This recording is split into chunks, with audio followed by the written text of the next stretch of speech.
Good morning, good morning. It's the 4th of November today.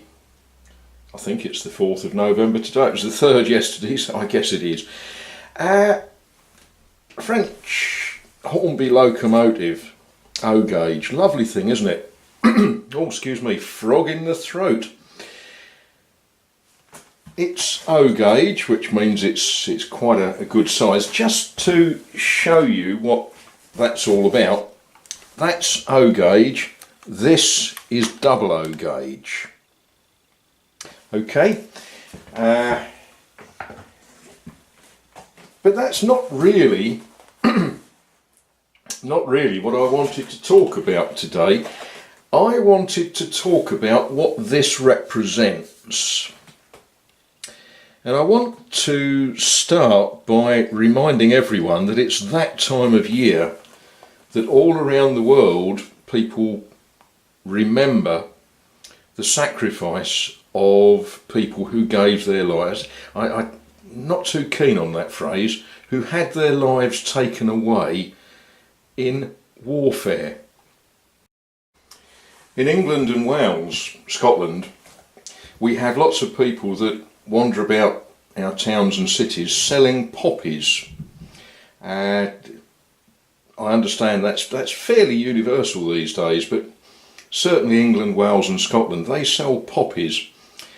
The money raised goes to the British Legion, which goes for the welfare and support of former service people, or families of former service people. I think it's a worthwhile charity. It's a charity that I gladly contribute to. But while we are contributing, we are asked to remember what it was that they did, what it was that their comrades did, and what it was that stopped some of their comrades from coming home. And you might think, what on earth has that got to do with a French toy train? Well, for me, things like this are a sign of hope. You know, you might say, well, it's just a toy train, but let's just think about this. Hands up, those of you that were born in the 1950s. Okay, hands up those of you that were born in the 1940s. Is there anybody here born in the 1930s? Okay, right, you better sit down. This locomotive was born in the 1950s, slightly before me. And what was happening in France in the 1950s? France was trying to recover from the effects of a form of tourism that France didn't really want. In the 1940s, there was a huge amount of tourism to France, of men wearing filled grey uniforms, of men wearing khaki uniforms, all of them carrying guns or driving tanks or flying aeroplanes. And they knocked France about badly.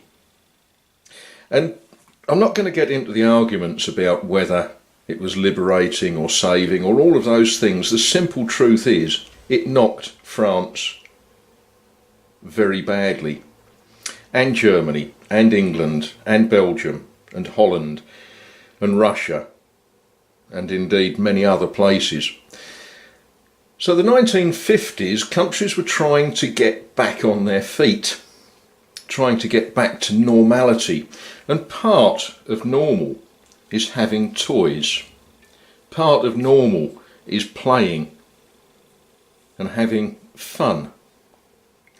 So this locomotive from the 1950s, made in France, made in Paris, it is in a way a sign of hope that we can recover and we can live peaceful, joyful lives